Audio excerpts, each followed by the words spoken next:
Muito bem, sejam bem-vindas.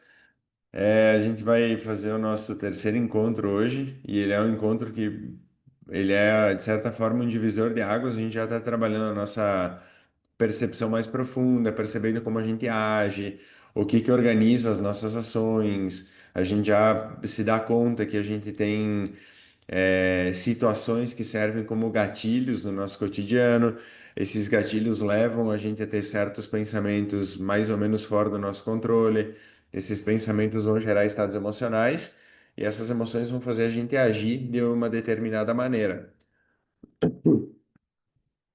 Então, desculpa. Então, a gente também estudou e observou alguns pontos em que a gente faz uma coisa chamada auto-engano ou autossabotagem, em que a gente não se dá conta, mas constrói uma narrativa na nossa cabeça para fugir do desconforto e da dor da mudança, para continuar tudo sempre igual, o que parece ser mais econômico e agradável. E também a gente acaba percebendo que, na verdade, é só um atraso na própria realização, né? E hoje a gente vai falar um pouco mais sobre autoconhecimento e outras duas coisas que são fundamentais para a gente fazer qualquer mudança na vida, que chama autoeficácia e autoestima. Não sei se vocês já ouviram falar sobre autoeficácia, mas é uma temática que eu gosto bastante e eu aplico bastante na minha maneira de treinar pessoas, não só no aspecto físico, né, mas bastante no aspecto físico. O objetivo do nosso encontro de hoje é a gente entender que o nosso valor pessoal não está apenas na maneira como a gente se vê, ou como as pessoas me veem e me contam que me veem daquele jeito, mas principalmente naquilo que eu exerço na minha vida. E aqui a gente vai unir tudo que vocês já sabem sobre os traços de vocês, do nosso primeiro encontro, que foi individual, né? E consolidar a ideia de que a gente se conhecer é um item fundamental, básico, importante. Mas o que vai fazer diferença mesmo é a gente agir de acordo com o conhecimento, porque é isso que vai fortalecer a nossa autoestima e autoconfiança. E a nossa introdução do encontro de hoje, ela começa com uma frase de um filósofo espanhol chamado Ortega y Gasset, que ele diz assim, que eu sou eu e as minhas circunstâncias, e o que eu faço com elas. O que que isso quer dizer?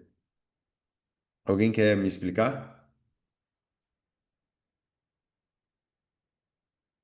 Vocês já ouviram falar de uma frase de um... Eu não lembro o nome dessa pessoa, mas é uma frase que ficou muito famosa, principalmente nos livros de autoajuda, que eu sou a média das 5 pessoas que eu mais convivo. Você já deve ter ouvido falar uma coisa parecida com isso, pelo menos, certo? O que que o Ortega y Gasset está falando aqui é basicamente isso, que eu sou eu, então eu sou uma construção de uma persona, de uma personalidade, de uma apresentação para o mundo, baseada nas minhas circunstâncias.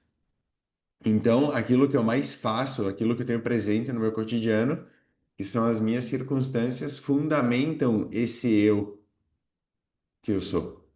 Então, a família que eu estou inserido, as práticas que a gente tem nesse conjunto familiar, o meu sistema de crenças, os meus valores, se eu sigo ou não sigo uma religião, se eu acredito ou não num Deus, se eu como carne ou não como carne, e várias outras circunstâncias que compõem, a minha lista de interesses do dia a dia, né? Então, eu sou eu, que é esse conjunto que forma a minha personalidade, e mais as minhas circunstâncias. Se eu mudo as circunstâncias, eu mudo quem eu sou?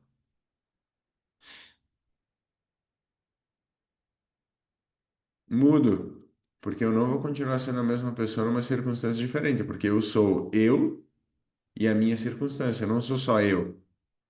Uma vez que a gente é um organismo vivo e vivo em sociedade, a gente sempre vai ser diferente à medida que a circunstância muda. Sempre. Vocês podem observar isso nas relações de vocês.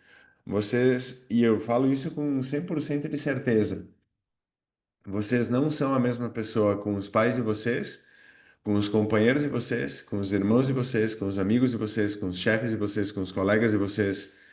Para cada um desses convívios, apesar de alguns terem uma proximidade na forma que a gente se apresenta, para cada um desses convívios a gente é muito diferente. É uma apresentação diferente, uma persona diferente. Então eu posso dizer que também eu sou vários eus em várias circunstâncias, porque esse eu ele vai transitando à medida que eu tenho necessidade de ser diferente. Segundo as culturas orientais, existe um ideal nesse eu aqui, que seria eu ser só um eu. Eu não precisar de várias máscaras para me apresentar para o mundo. Eu conseguisse ser só um eu ia ter muito menos trabalho e ia gastar muito menos energia. Ia ser muito mais fácil a vida. E aí a gente ia viver mais leve. Só que eu acho que ainda não cabe na nossa vida esse jeito leve ainda. Um dia vai caber, quem sabe, né? Então eu sei as minhas circunstâncias. Ele dá uma pausa e diz que e aquilo que eu faço com elas também. E depois a gente vai ver um pouco mais sobre isso. Vocês lembram que a gente falou dos traços de vocês lá no encontro individual, né? E depois, se vocês tiverem alguma dúvida, eu posso abrir as avaliações de vocês aqui, explicar mais coisas e falar sobre isso. Então, a gente já viu os traços de vocês, vocês sabem quais que são as predominâncias que vocês têm. E uma coisa é conhecer os meus traços, né? Então, eu vou falar basicamente de mim, e depois eu posso também falar um pouco de vocês nesse sentido. O Augusto, ele tem um traço psicopata alto. O meu maior traço é o traço psicopata. Tá, mas e o que que eu faço com isso? O meu traço psicopata, e depois a gente vai também falar sobre um pouco da dor de cada traço. Ele tem medo de se sentir manipulado. Então, pela sensação desse medo, primeiro que o traço ele só existe por uma questão de sobrevivência. Eu preciso organizar uma resposta para me sentir com a capacidade de sobreviver naquele momento da vida que é lá no início, né? A primeira infância e tal. Então, se o meu traço predominante é o psicopata ele tem medo da manipulação, o que que eu faço com isso? Eu estabeleço que para cada relação que eu tenha, eu vou sempre fazer acordos claros. Eu te dou isso, tu me devolve aquilo. Eu te dou afeto, tu me devolve, sei lá, afeto. Ou eu te dou um presente, tu me devolve afeto. O acordo tem que ser claro. O psicopata ele não sabe lidar com a possibilidade de ficar devendo.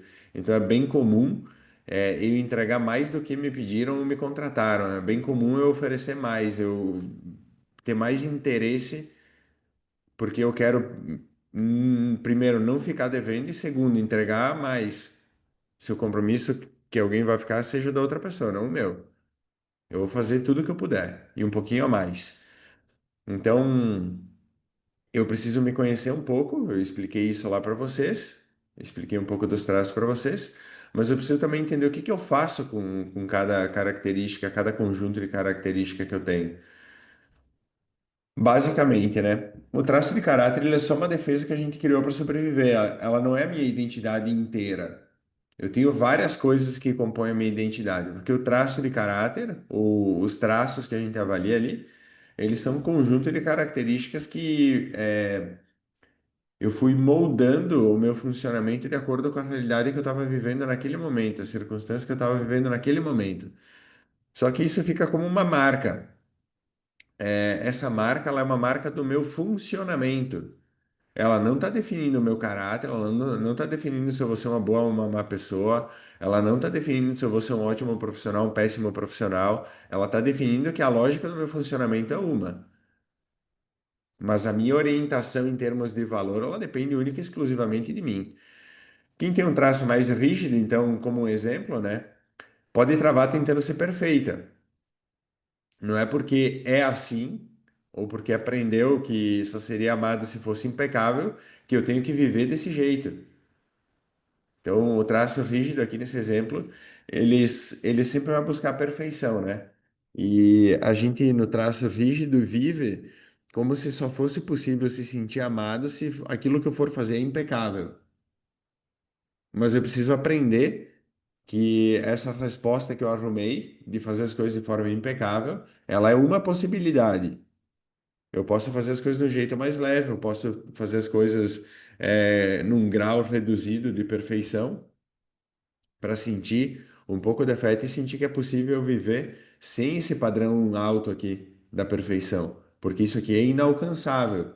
Eu vou mais viver frustrado e com dor nas costas, porque isso vai mexer com a minha autoconfiança, do que ter uma vida feliz, querendo que tudo saia perfeito. Então, essa sequência que está escrita aqui é a sequência do nosso desenvolvimento dos traços. O esquizoide na barriga da mãe, até o primeiro mês de vida, o oral do primeiro, segundo mês de vida até uns 10, 12 meses. Depois traço psicopata, onde tem mais controle da parte superior do corpo, dos bracinhos, mãozinhas. Masoquista, desenvolvimento da parte baixa da coluna, a região da pelve, órgãos genitais. E o rígido, o final do desenvolvimento da região genital e principalmente das pernas e a capacidade da criança se deslocar com mais liberdade e ir buscando seus próprios interesses. Por que que cada traço se desenvolve? Porque em algum momento o traço esquizoide ele teve medo de ser rejeitado, então ele foge para sobreviver, ele se recolhe na mente dele. O traço oral, em algum momento, sentiu medo do abandono, então ele busca apoio e validação o tempo todo. O traço psicopata, ele é controlador, porque ele prefere estar no controle do que se sentir ferido pela outra pessoa, do que se sentir manipulado pela outra pessoa. Então ele exerce controle. O traço masoquista, ele engole para não se sentir punido, ou ele se controla demais, ele se força demais, tenta fazer tudo num nível tão perfeito para não se sentir humilhado ou exposto pelos outros, não frustrar os outros. E o rígido, ele busca a perfeição para ser amado, para não ser trocado. Então, a dor do rígido é o medo da traição, da troca. Então, ele busca fazer tudo perfeito para que isso não aconteça. Então, para cada traço tem uma fuga, uma espécie de fuga da minha dor, né? Então, o traço esquizoide, ele literalmente foge. O traço oral, ele está sempre buscando apoio e validação. O traço psicopata, ele tenta exercer controle. O traço masoquista, ele tenta conter as coisas, manter para ele. E o traço rígido, fazer tudo perfeito. E o traço, ele explica a nossa reação, mas ele não define quem a gente é. Então, essas reações que eu estou explicando aqui, elas são mecanismos que eu elaborei no meu funcionamento para dar conta da realidade que eu vivi nessa época da vida aqui e que vai ditar o meu funcionamento para o restante da minha vida.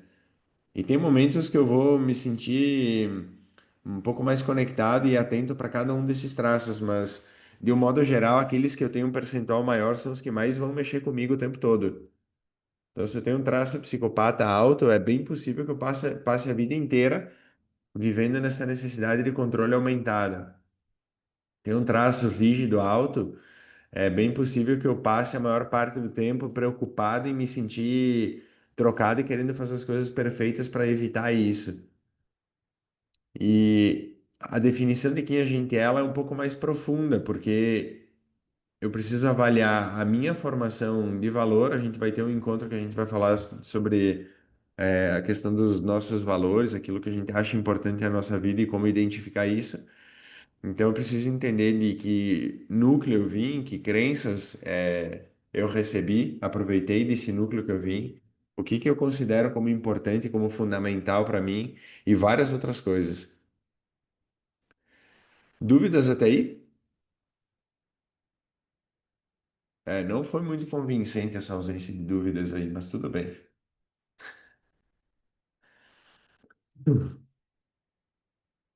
O que tem que ficar claro, os traços eles ajudam a gente a entender uma parcela de nós, como a gente funciona. Então, cada distribuição dos traços dita um funcionamento diferente. Vocês já tiveram um encontro individual sobre isso. Identificado o meu funcionamento, eu preciso ir numa camada mais profunda, que é entender, além do meu funcionamento, que coisas que eu quero funcionar.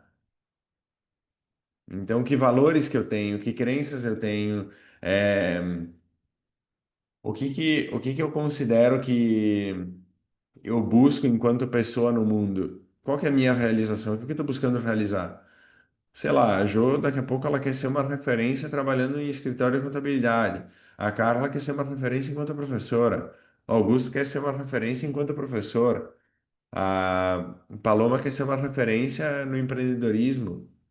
Sei lá, para cada pessoa é uma coisa diferente. Só que esses questionamentos mais profundos, eles estão mais perto da definição de quem eu sou do que os traços. Os traços, eles são só o sistema funcionando.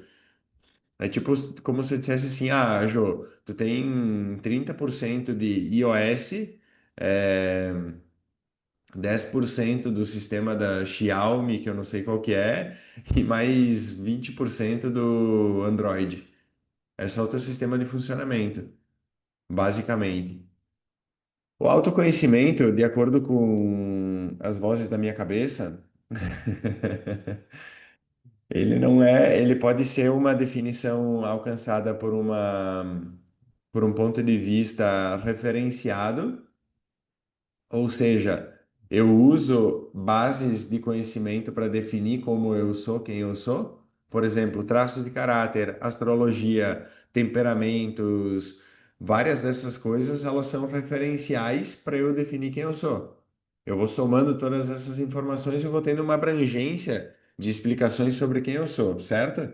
Mas tem um autoconhecimento que também ele é não conceitual. Ele não está numa base de dados, num banco de dados. Ele é fruto da minha observação. Então, por exemplo, eu estava hoje de tarde me observando que eu não gosto muito de comer pão seco. É um autoconhecimento. Ele talvez não seja tão útil, mas ele é um autoconhecimento autorreferenciado. Sou eu com a minha própria percepção, com a minha própria análise. Eu não estou me analisando baseado num banco de dados, baseado num outro conhecimento externo a mim. Então, eu tenho autoconhecimento com referência e autoconhecimento sem referência.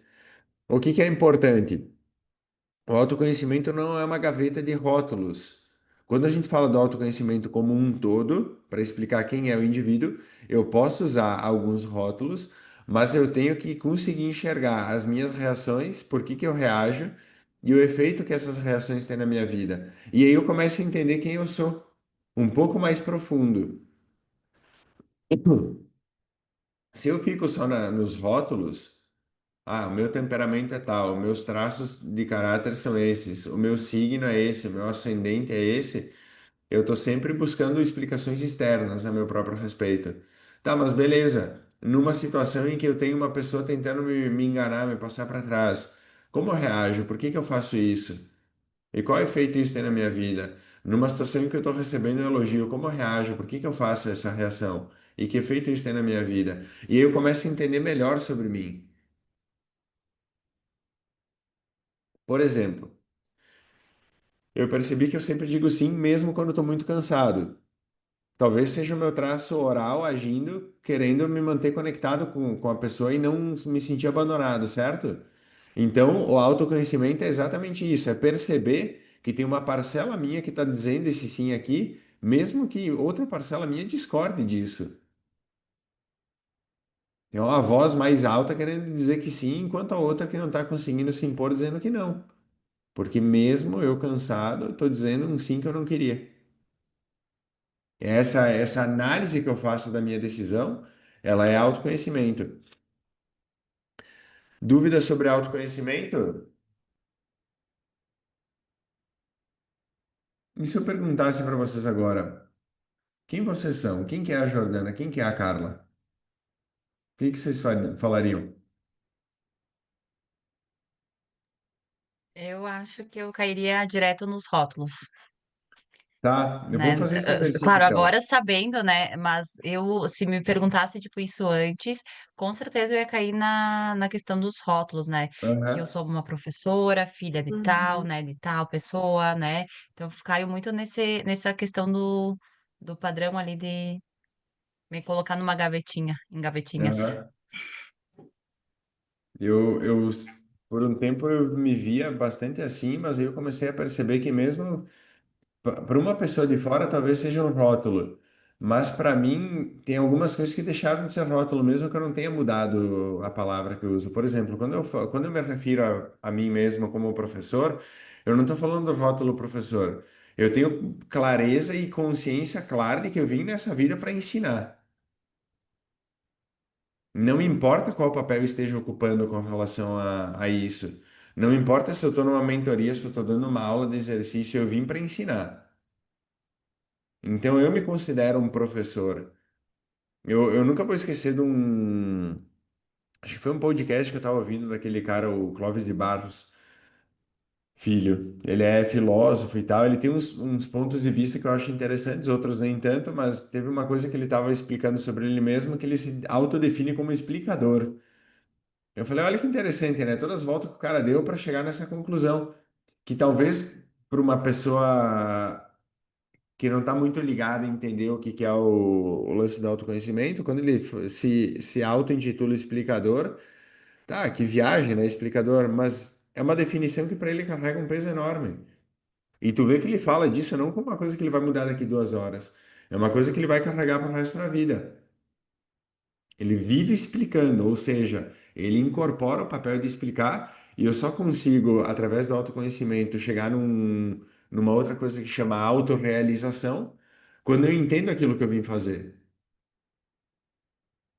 Se eu não consigo entender aquilo que eu vim fazer, se eu não passo pelas minhas crenças, se eu não passo pelos meus valores para entender o que importa para mim, eu sempre vou ficar devendo uma coisa para mim. Então eu vou fazendo, fazendo, fazendo e fica aquele buraquinho, tipo, putz, eu não estou conseguindo preencher 100%. Que me parece que eu estou chegando perto, mas não estou sabendo exatamente onde é que eu tenho que ir. Então, isso foi muito interessante. E às vezes a gente não precisa necessariamente colocar toda a autodefinição como um rótulo. Às vezes tem coisas que tu vai falar a teu respeito que são rótulo, mas tem outras que tu vai falar, não, isso é quem eu sou mesmo. Não peguei de uma gaveta, peguei da minha identificação com a vida. Tiver 90 anos, eu quero continuar fazendo isso. Eu quero ter 100 anos, eu quero continuar explicando as coisas para as pessoas. Quero continuar professando alguma coisa. Nessa lógica. E vocês vão fazer um exercício, que é pegar uma folha de papel, umas 10, 15 linhas e escrever quem vocês são. Escrevam à mão isso. Pergunta assim em cima, escreve a pergunta, quem sou eu? E embaixo vocês escrevem quem vocês são. Vocês vão fazer ao longo da semana isso aí. Saindo do autoconhecimento, como eu já supostamente sei quem eu sou, eu vou para um outro lance chamado autoeficácia. Autoeficácia é um termo muito interessante porque vocês já conheciam isso, já ouviram falar sobre isso? A autoeficácia é muito legal porque ela vai desembocar numa coisa chamada autoestima. Então imagina que vocês estão lançando um projeto novo na vida de vocês hoje e vocês precisam fazer alguma coisa com isso. E a autoeficácia, ela é o que que tu vai começar fazendo. Porque até que tu não comece fazendo alguma coisa, tu vai achar que tu não consegue. Então, é exatamente a sensação do eu consigo fazer que eu escrevi aqui.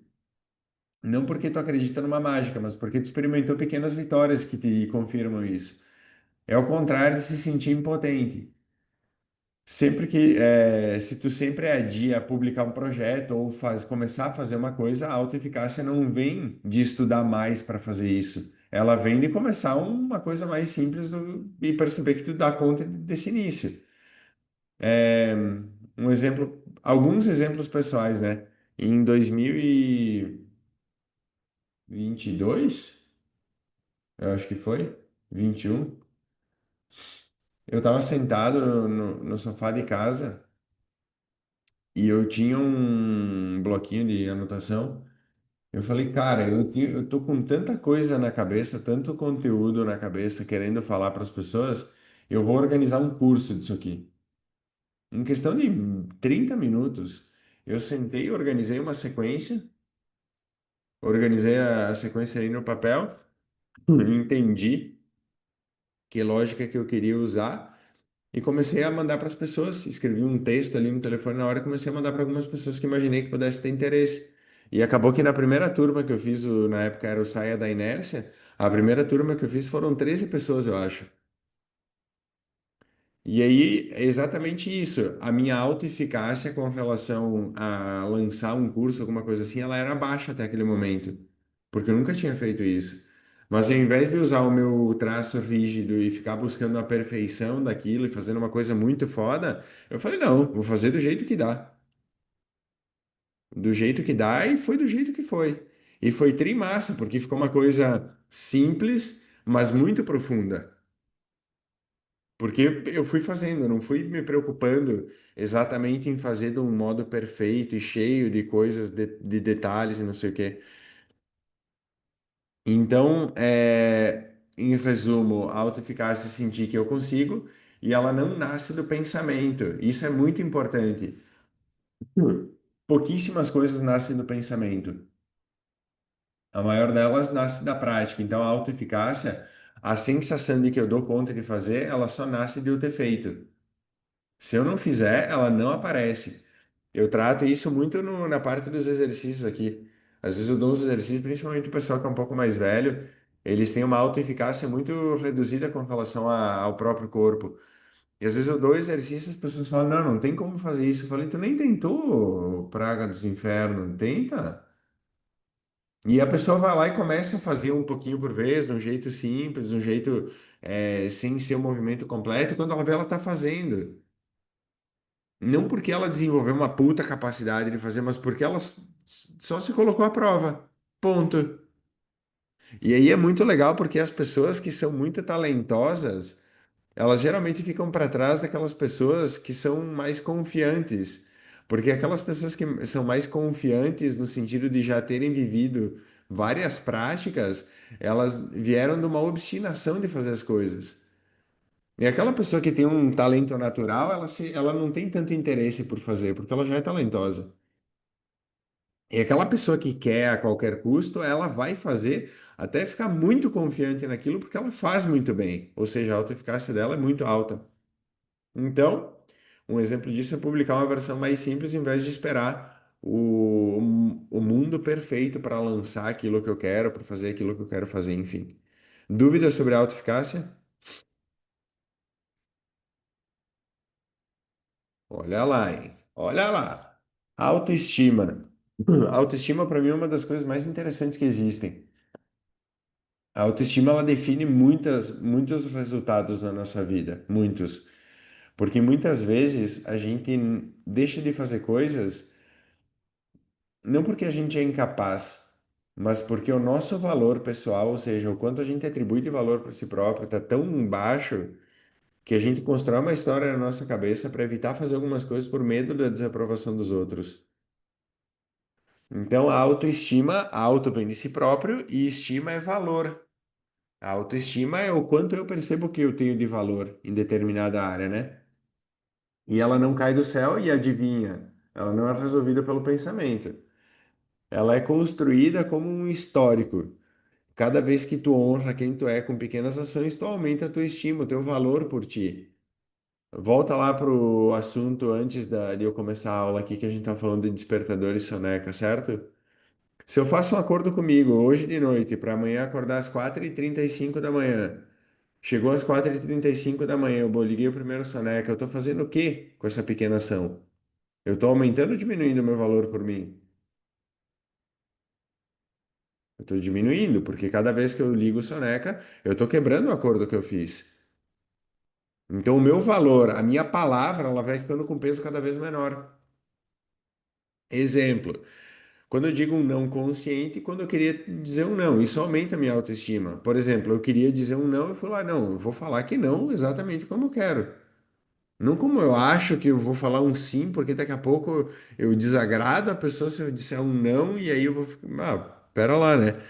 Então, forçar um sim para agradar, isso mina a autoestima, mesmo que ninguém perceba. Porque a autoestima ela é uma coisa muito pessoal. Eu não sei definir em números o valor que eu tenho para mim, por exemplo, né? Mas é uma sensação que eu tenho clareza sobre ela. Eu sei o quanto eu me sinto bem sendo quem eu sou. E esse sentir-se bem, ele vem desse lugar de valor meu comigo mesmo. Se a minha autoestima ela é muito baixa, eu vou procurando artifícios para aumentar ela. Geralmente a busca ela é infrutífera. Por quê? Porque de um modo geral, principalmente o público feminino busca uma resposta de autoestima num lugar chamado autoimagem, que a gente vai falar na aula que vem. E a autoimagem, ela serve muitas vezes como um engano, na maioria das vezes, né? E o primeiro ponto é que serve como engano, porque a maior parte do tempo a gente está seguindo uma tendência, e por outro ponto é que a gente vai envelhecer. Fudeu. Se a gente tá pegado à pele lisinha, quando a gente ficar velho, a pele vai ficar enrugada. E faz o quê daí?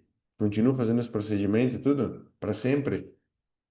110 anos, a cara de um bebê puxado. Se for para cremação, é crime ambiental de tanto plástico. Você vai ter que responder um processo no céu. Então, a autoestima ela não é uma mágica e não vem do pensamento e ela é um histórico de ações coerentes.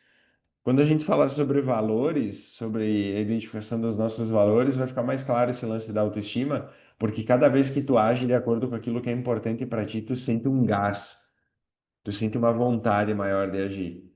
E aí tu vai aumentando o teu poder. Tu não aumenta o teu poder se o teu valor não estiver alto. A autoestima e alto poder, eles vão sempre andar juntos. Toda vez que eu honro um valor, a minha autoestima sobe. Quando eu me abandono, a autoestima cai. Aí fodeu, né? Dúvidas sobre a autoestima?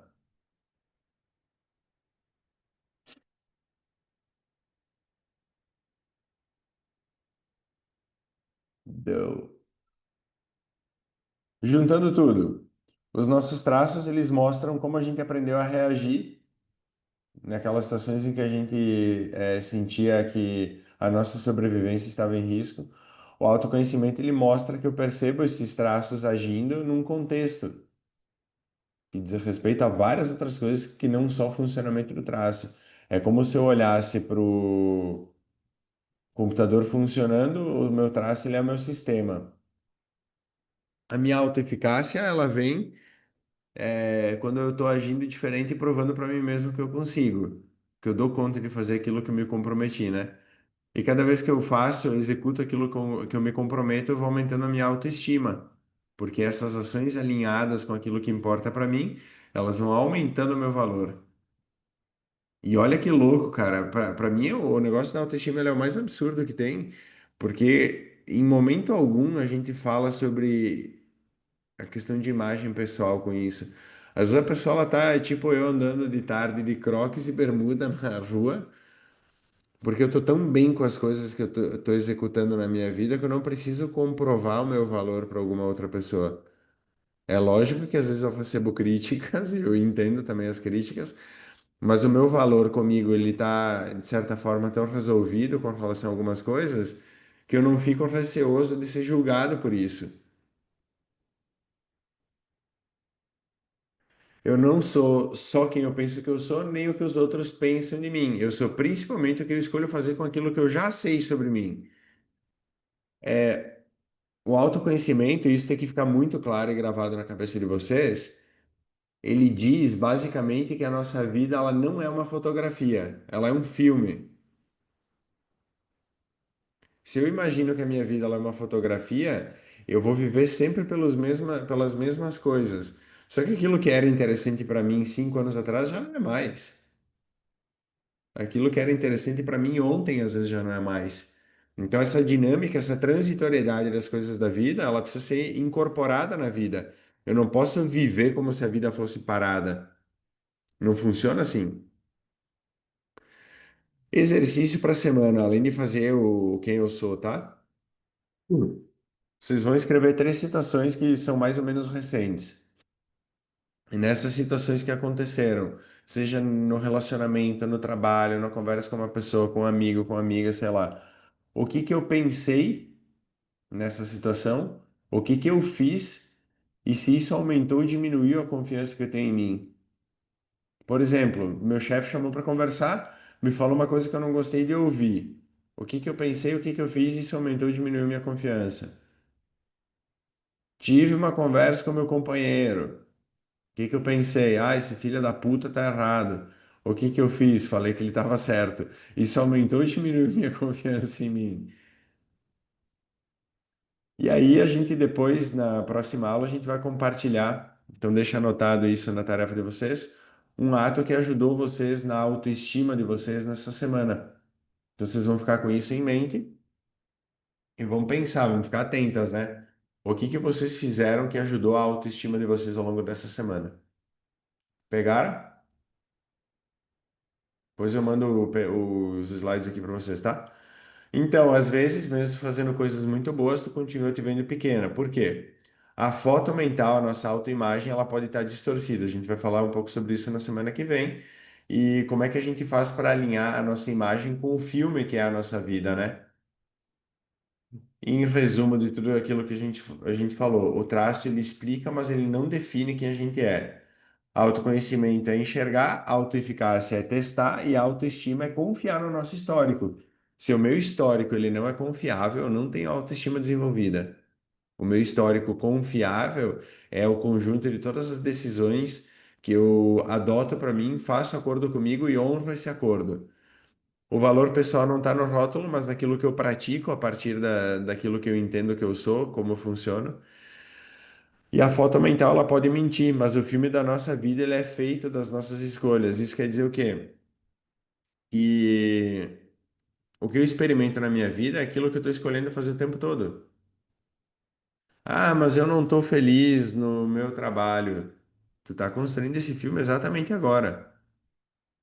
Ah, mas eu não estou feliz no relacionamento, mas eu estou construindo esse filme exatamente agora. Eu estou escolhendo isso agora.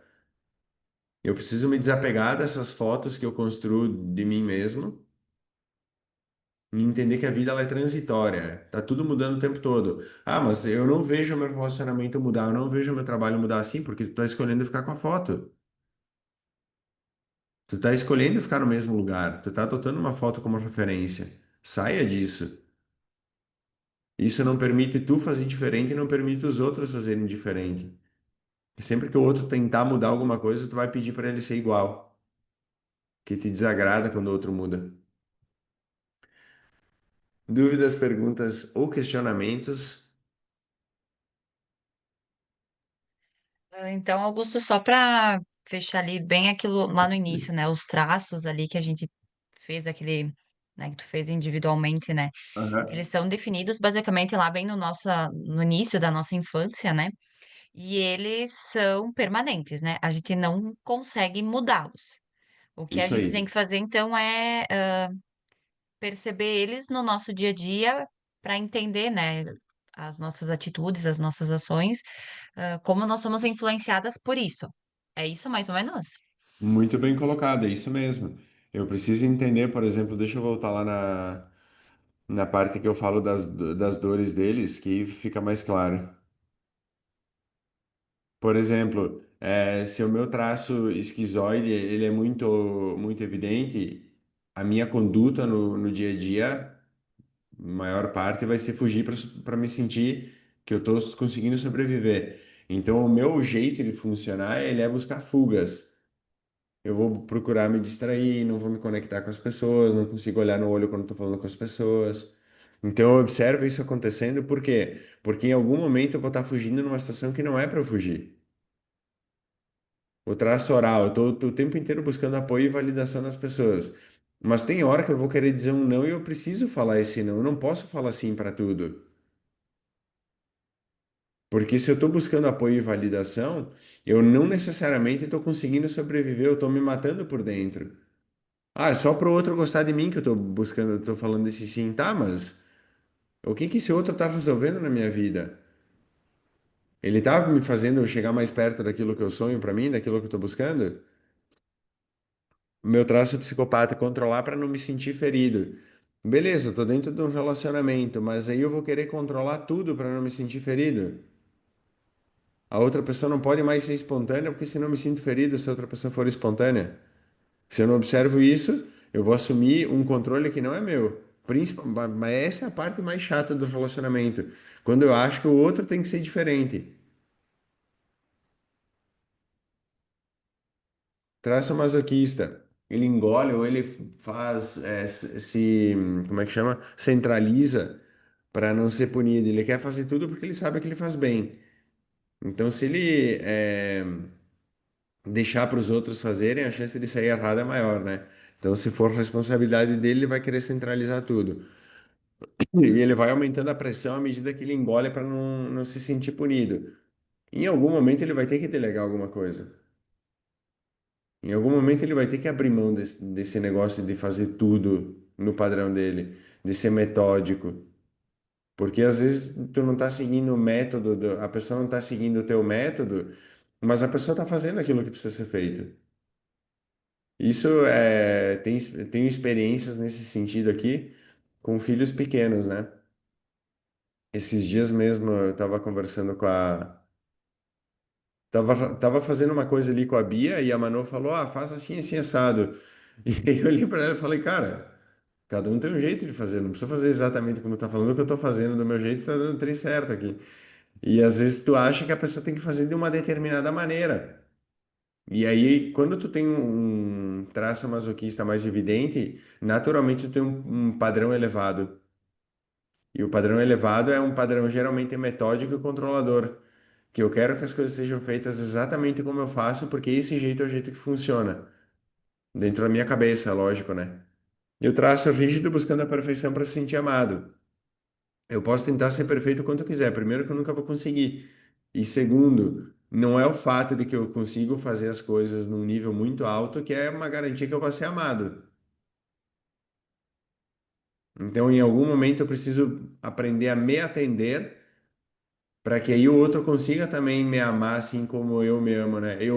Isso me lembrou um negócio que eu vi hoje, que eu ri um tanto com isso. Era uma mulher falando num vídeo no Instagram. E ela dava dicas chocantes assim, tentando falar de um jeito calmo para não agredir. E a primeira dica que ela falava era assim: vamos lá, ama o outro como a ti, ama o próximo como a ti mesmo. Ah, uma frase bem bonita, diz ela. Mas espera aí, tu tá tomando água, tu tá te exercitando, porque se tu não tá te amando direito, eu não quero que tu me ame como tu te ama.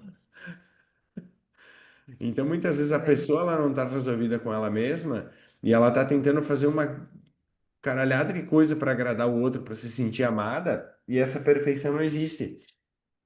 E isso não vai ter resultado. Então eu preciso observar tudo isso acontecendo, e observar tudo isso não é necessariamente fazer tudo ao mesmo tempo, porque tem momentos que a gente vai perceber uma voz falando mais alto que outra. Então, sei lá, por exemplo, um exemplo pessoal. O meu traço psicopata, ele, com muita dificuldade, ele deixa o meu traço oral falar de mim mesmo. O traço oral ele é muito comunicativo. Ele se expõe com muita facilidade, com muita franqueza. O traço psicopata tem um medo absurdo de se sentir ferido e manipulado. Por que que eu vou deixar meu traço oral falar uma coisa que pode me comprometer? Ou seja, não é o Augusto definindo isso, mas é uma parcela do Augusto dizendo assim, cara, cala a boca, velho, não fica falando demais, que daqui a pouco vai acontecer uma parada e tu vai te arrepender. Então isso acontece dentro da minha cabeça quando eu estou conversando com alguém. E aí eu preciso escutar essas vozes.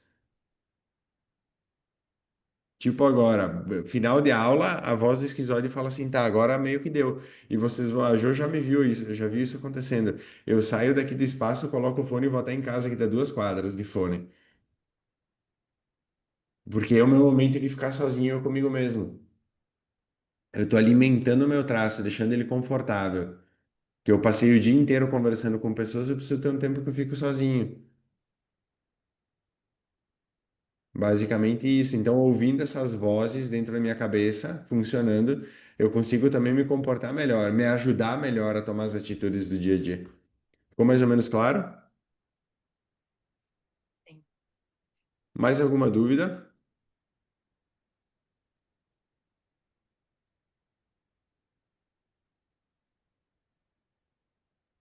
Muito bem. Tenha uma ótima noite, uma ótima semana e até a próxima. Obrigada, Guto. Obrigada. Até, boa Obrigado, beijo. noite. É, tchau, tchau. Tchau.